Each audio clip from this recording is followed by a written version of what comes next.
आज कक्षा 11 में हम नागरिकों के मूल कर्तव्य राइट्स ऑफ सिटीजन्स ये पढ़ा रहे हैं। इसको ध्यान से देखेंगे, सुनेंगे। तो कर्तव्यों का अर्थ एवं परिभाषा। व्यक्ति का विकास तथा उसके अधिकारों की रक्षा समाज में रहकर ही संभव है तथा समाज के प्रगति से राष्ट्र की उन्नति होती है।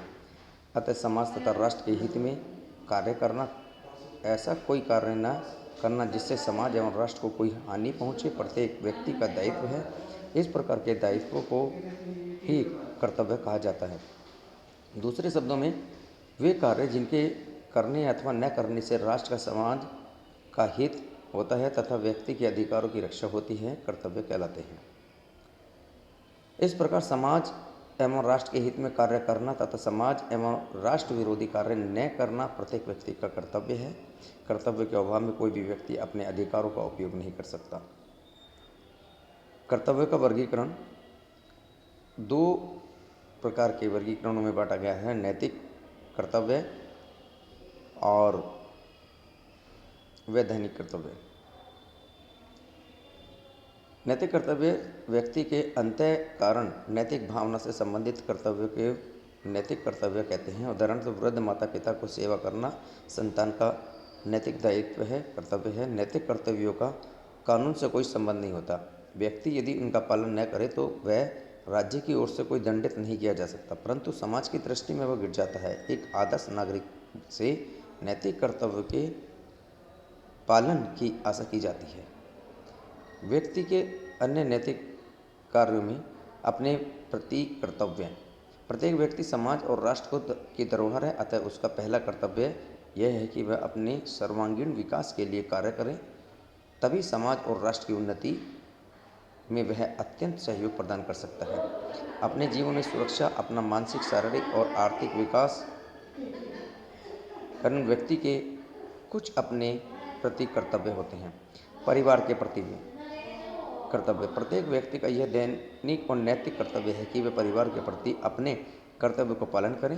परिवार में माता पिता, वृद्धजन, रोगी सदस्य सेवा करें, परिवार की एकता बनाए रखें, सभी सदस्यों के साथ प्रेम सहयोग की व्यवहार करें। परिश्रम से धन अर्जित करके परिवार को आर्थिक दशा सुधारना परिवार के प्रति कर्तव्य है, जिनका पालन प्रत्येक व्यक्ति को करना चाहिए। परिवार के सभी सदस्य अपने कर्तव्य को स्वेच्छा से पालन करेंगे तो उनका पारिवारिक जीवन सुखी हो जाएगा और उनके बच्चे देश के अच्छे नागरिक बनेंगे। समाज के प्रति कर्तव्य। एक मनुष्य सामाजिक प्राणी है। समाज में रहकर उसके व्यक्तित्व का विकास एवं मूल प्रवृत्तियों की संतुष्टि होती है, तो समाज में विकास में सहयोग देना व्यक्ति का प्रमुख कर्तव्य है। मनुष्य को समाज में व्याप्त अविश्वास और दहेज प्रथा, बाल विवाह, अस्पृश्यता तथा कुरीतियों को दूर करने का भरसक प्रयास करना चाहिए। पड़ोसी के प्रति कर्तव्य। व्यक्ति का अपने पड़ोसी के साथ अत्यंत निकट का संबंध होता है।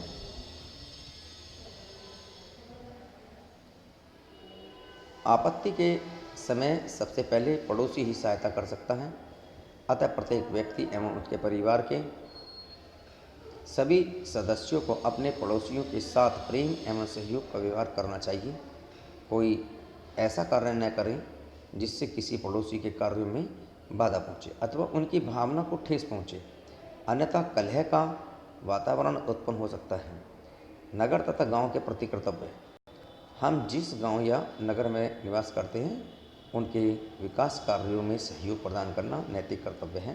प्रत्येक व्यक्ति को चाहिए कि वह अपने नगर तथा गांव की विभिन्न समस्याओं को दूर करने का प्रयास करें। उनकी उन्नति से ही व्यक्ति का विकास हो सकता है। व्यक्ति के अनेक कर्तव्य होते हैं जिनका पालन करने में यह कठिनाइयाँ उत्पन्न हो सकती है कि किस कर्तव्य का पालन करने और किस का बाद में किया जाना चाहिए। इस संबंध में उचित यही होगा कि हम सार्वजनिक हितकारी कर्तव्यों का पालन प्राथमिकता के आधार पर करें, अर्थात मैं अपने स्वयं के हित से अधिक परिवार के हित को, अपने परिवार के हित से अधिक अपने देश के हित को, अपने देश के हित से अधिक मानवता के हित को श्रेष्ठ समझता। अधिकारों और कर्तव्यों में संबंध। अधिकारों एवं कर्तव्यों का पूर्ण विवेचन करने के बाद हमारे सामने प्रश्न उठते हैं कि अधिकार और कर्तव्य परस्पर क्या संबंध है इन दोनों में। तो अधिकार और कर्तव्य का परस्पर विरोध किस प्रकार से है। कुछ लोगों का कहना है कि नागरिकता के अधिकारों और कर्तव्यों में परस्पर विरोध है। उनके अनुसार अधिकार से नागरिक को कुछ प्राप्त होता है और कर्तव्य से नागरिक को कुछ खोना पड़ता है। यही भावना कुछ नागरिकों में पाई जाती है और इसी कारण वे अपने अधिकारों के लिए तो चिल्लाते हैं परंतु अपने कर्तव्यों की ओर कोई ध्यान नहीं देते हैं। दूसरा, अधिकारों और कर्तव्यों में घनिष्ठ संबंध है। इस धारणा के अनुसार कर्तव्यों में परस्पर घनिष्ठता संबंध होता है। महात्मा गांधी के अनुसार कर्तव्यों का पालन कीजिए तथा अधिकार स्वतः ही आपको प्राप्त हो जाएंगे। प्रोफेसर गोल्ड के अनुसार अपने कर्तव्यों का पालन करना ही हमारा एकमात्र अधिकार है। तो वास्तविकता ये है, प्रोफेसर लास्की ने इन शब्दों में अपने स्पष्ट किया है कि मेरे अधिकार में तुम्हारा कर्तव्य निहित है। मेरे इस अधिकार में मेरा यह कर्तव्य निहित है कि मैं दूसरों के अधिकार को स्वीकार करूं।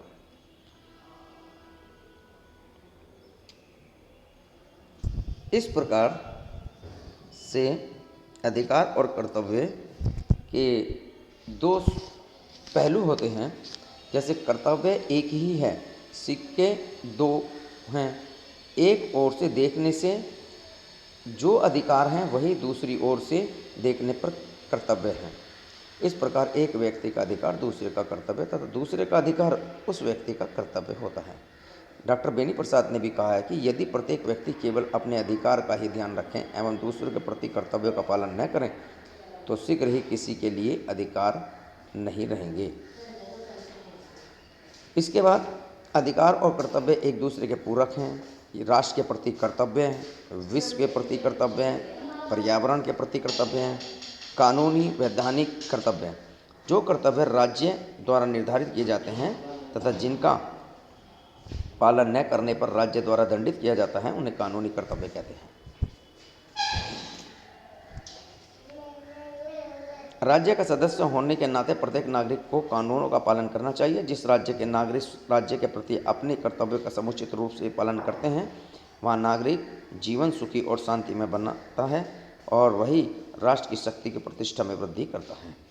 जो नागरिक राज्य के प्रति अपने कर्तव्यों का पालन नहीं करते, राज्य उनके अधिकारों को वंचित कर देता है और उन्हें राज्य की ओर से मिलने वाली सुविधाएं भी प्राप्त नहीं होती। मूल कर्तव्य।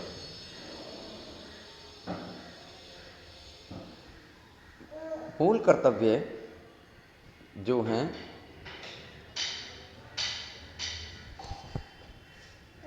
अनुच्छेद 51 के अंतर्गत व्यवस्था है कि प्रत्येक भारतीय नागरिक का यह कर्तव्य होता है कि वह संविधान का पालन करें, उसके आदर्शों, संस्थाओं, राष्ट्रध्वज और राष्ट्रगान का आदर करें। दूसरा, स्वतंत्रता के लिए राष्ट्रीय आंदोलन को प्रेरित करने वाले आदर्शों को हृदयंगम करें और उनका अनुपालन करें। तीसरा, भारत की संप्रभुता, अनेकता एवं अखंडता की रक्षा करें और उसे बनाए रखें। चौथा, देश की सेवा में करें तथा बुलाए जाने पर राष्ट्र की रक्षा करें। पांचवा, धर्म, भाषा के एवं प्रदेश अथवा वर्ग पर आधारित सभी भेदभावों से परे भारत के लोगों में समरसता और समान भ्रातृत्व की भावना का निर्माण करें। इस तरह के सम्मान के विरुद्ध प्रथाओं का त्याग करें। छठा, हमारी सामूहिक संस्कृति की गौरवशाली परंपरा का महत्व समझें और उनका परीक्षण करें। सातवां है, प्राणी मात्र के लिए दया भाव रखें और प्राकृतिक पर्यावरण जिसके अंतर्गत झील, वन, नदी और वन्य जीव हैं की रक्षा और संवर्धन करें। आठवां, मानववाद, वैज्ञानिक दृष्टिकोण एवं ज्ञानार्जन तथा सुधार की भावना का विकास करें। नवां, हिंसा से दूर रहें, सार्वजनिक संपत्ति को सुरक्षित रखें, सामूहिक एवं व्यक्तिगत गतिविधियों के सभी क्षेत्रों में उत्कर्ष की ओर बढ़ने का सतत प्रयत्न करें जिससे राष्ट्र निरंतर बढ़ते हुए प्रयत्न और उपलब्धि की नई ऊंचाइयों को छू लें। 11वां, प्रत्येक माता पिता का यह मौलिक कर्तव्य होगा कि वे अपने 14 वर्ष की उम्र तक के बच्चों को अनिवार्य रूप से शिक्षा ग्रहण कराएं।